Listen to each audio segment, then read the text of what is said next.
ಶ್ರೀ ಗಣಪತಿ ಶಾರದಾ ಗುರುಭ್ಯೋ ನಮಃ. ಗುರುಬ್ರಹ್ಮ ಗುರುರ್ವಿಷ್ಣು ಗುರುದೇವೋ ಮಹೇಶ್ವರ ಗುರು ಸಾಕ್ಷಾತ್ ಪರಬ್ರಹ್ಮ ತಸ್ಮೈ ಶ್ರೀ ಗುರವೇ ನಮಃ. ಶ್ರೋತೃಗಳಿಗೆ ಸ್ವಾಮಿ ಶ್ರೀ ಬ್ರಹ್ಮಚೈತನ್ಯ ಸದ್ಗುರು ಗೋಂದಾವಲೇಕರ್ ಮಹಾರಾಜ್ ಇವರ ಪ್ರವಚನಗಳ ಕನ್ನಡ ಭಾಷಾಂತರಕ್ಕೆ ಸ್ವಾಗತ. ಇಂದಿನ ವಿಷಯ ಶುದ್ಧ ವಾತಾವರಣ ಹಾಗೂ ಪವಿತ್ರ ಆಚರಣೆ. ನಮ್ಮ ಮನೆಯಲ್ಲಿಯ ವಾತಾವರಣವು ಶುದ್ಧ, ಶಾಂತ ಹಾಗೂ ಪವಿತ್ರವಾಗಿರಬೇಕು.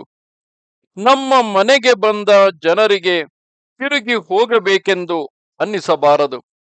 ಕೇವಲ ಭಗವಂತನ ಇಚ್ಛೆಯಿಂದಲೇ ನಮ್ಮ ಪ್ರಪಂಚವು ನಡೆದಿರುತ್ತದೆ ಎಂದು ತಿಳಿದು ಈ ಪ್ರಪಂಚದಲ್ಲಿಯ ವಿದ್ಯೆ, ವೈಭವ, ಮನೆ ಮಾರು ಮುಂತಾದ ಎಲ್ಲ ಐಶ್ವರ್ಯಗಳನ್ನು ಸಂಪಾದಿಸಿರಿ.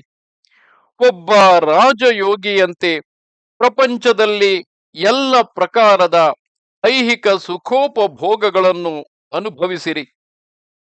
ಆದರೆ ಇವೆಲ್ಲವನ್ನು ಮಾಡುತ್ತಿರುವಾಗಲೂ ಮನಸ್ಸು ಮಾತ್ರ ಭಗವಂತನ ಪ್ರೇಮದಿಂದ ತುಂಬಿ ತುಳುಕುತ್ತಿರಬೇಕು. ಯಾರೊಡನೆಯೂ ವಾದ ವಿವಾದ ಮಾಡುತ್ತಾ ಕೂಡಬಾರದು. ಜಗತ್ತಿನ ಮಾನವು ಬಹಳ ಘಾತಕವಾಗಿರುತ್ತದೆ. ಮನುಷ್ಯನಿಗೆ ಅದರ ರುಚಿ ಹತ್ತಿತೆಂದರೆ ಅವನು ಅದರ ಬೆನ್ನು ಹತ್ತುತ್ತಾನೆ. ಆದರೆ ಆಮೇಲೆ ಮಾನ ಸಂಪಾದನೆಯ ಕೃತಿಯು ಮಾತ್ರ ನಿಂತು ಬಿಡುತ್ತದೆ ಹಾಗೂ ಅದರೊಂದಿಗೆ ಮಾನವು ಇಲ್ಲದಂತಾಗುತ್ತದೆ. ಜಗತ್ತಿನಲ್ಲಿಯ ಅಜೇಯ ಪುರುಷರು ಕೂಡ ಯಾವುದಾದರೊಂದು ವಿಷಯದಲ್ಲಿ ಸಿಕ್ಕು ಹಾಕಿಕೊಂಡಿರುತ್ತಾರೆ ಹಾಗೂ ಅದರಲ್ಲಿಯೇ ಅವರ ವಿನಾಶವಾಗುತ್ತದೆ. ಅವರು ಜಗತ್ತಿಗೆ ದೊಡ್ಡವರಾಗಿರಬಹುದು, ಆದರೆ ವಿಷಯದ ಮುಂದೆ ಅವರದೇನೂ ನಡೆಯುವುದಿಲ್ಲ. ಪ್ರೇಮದಲ್ಲಿ ಸಿಕ್ಕು ಹಾಕಿಕೊಳ್ಳಬೇಡಿರಿ, ಅದರಂತೆ ದ್ವೇಷ ಮತ್ಸರಗಳಲ್ಲಿಯೂ ಸಿಕ್ಕು ಹಾಕಿಕೊಳ್ಳಬೇಡಿರಿ. ಎರಡೂ ಸಮಾನ ಘಾತಕವಾಗಿರುತ್ತದೆ. ನಮ್ಮ ಪ್ರಿಯ ರಕ್ತ ಸಂಬಂಧಿ ತೀರಿಕೊಂಡನು ಅಥವಾ ನಾವು ಯಾರ ಮೇಲೆ ಕೋರ್ಟಿನಲ್ಲಿ ಕೇಸು ಮಾಡಿರುತ್ತೇವೆಯೋ ಆ ರಕ್ತ ಸಂಬಂಧಿ ತೀರಿಕೊಂಡನು ಎಂದರೆ ಇಬ್ಬರ ಮೃತ ಶೌಚವು ಸಮಾನವಲ್ಲವೇ? ಅದರಂತೆ ಮನುಷ್ಯನು ಪ್ರೇಮದಲ್ಲಿ ಸಿಕ್ಕು ಹಾಕಿಕೊಂಡರೆ ಅಥವಾ ದ್ವೇಷದಲ್ಲಿ ಸಿಕ್ಕು ಹಾಕಿಕೊಂಡರೆ ಎರಡರಿಂದಾಗುವ ಹಾನಿಯು ಸಮಾನವೇ. ಭಗವಂತನ ವಿಸ್ಮರಣೆಯು ಯಾವುದೇ ಕಾರಣದಿಂದ ಆದರೂ ಅದು ಉಚಿತವಲ್ಲ. ಪ್ರಪಂಚದಲ್ಲಿಯ ಸುಖಾನುಕೂಲತೆಗಳಿಂದ ಆಗಿರಬಹುದು ಅಥವಾ ಪ್ರಪಂಚದಲ್ಲಿಯ ದುಃಖದಿಂದಾಗಿರಬಹುದು. ವಿಸ್ಮರಣೆಯೇ. ಢೋಂಗುತನ, ಬೂಟಾಟಿಕೆ ಮುಂತಾದ ಅನುಚಿತ ವ್ಯವಹಾರದಲ್ಲಿ ಬೀಳಬಾರದು. ನೀವು ಏನೂ ಮಾಡದಿದ್ದರೂ ನಡೆಯುತ್ತದೆ, ಆದರೆ ಢೋಂಗುತನವನ್ನು ಮಾತ್ರ ಸ್ವಲ್ಪವೂ ಮಾಡಬೇಡಿರಿ.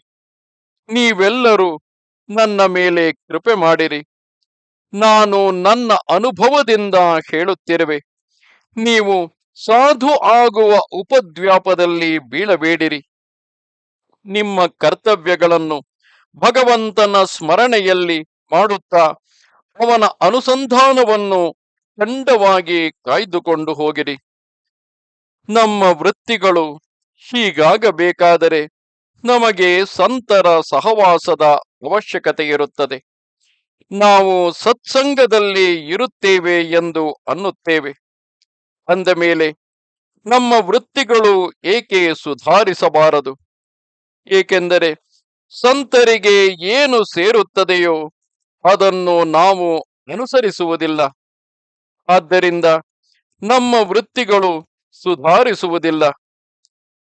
ಶ್ರೀಕೃಷ್ಣನು ಉದ್ಧವನಿಗೆ ಉಪದೇಶ ಮಾಡಿ ಅವನನ್ನು ಗೋಪಿಯರ ಕಡೆಗೆ ಕಳುಹಿಸಿಕೊಟ್ಟನು. ಆ ಗೋಪಿಯರು ಭಗವಂತನ ನಾಮದಲ್ಲಿ ಮುಳುಗಿ ಹೋಗಿದ್ದರು.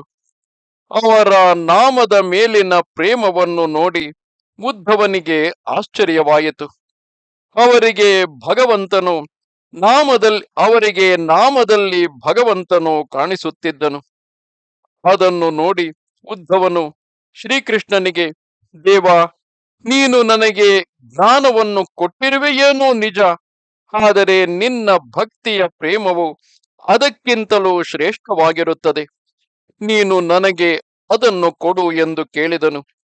ನಿಜವಾಗಿಯೂ ಆ ನಾಮದ ಮಹಾತ್ಮೆಯ ವರ್ಣನೆಯು ಭಗವಂತನ ವರ್ಣನೆಗಿಂತಲೂ ಕಠಿಣವಿರುತ್ತದೆ. ನೀವೆಲ್ಲರೂ ಇಲ್ಲಿಗೆ ಬಂದಿರುತ್ತೀರಿ.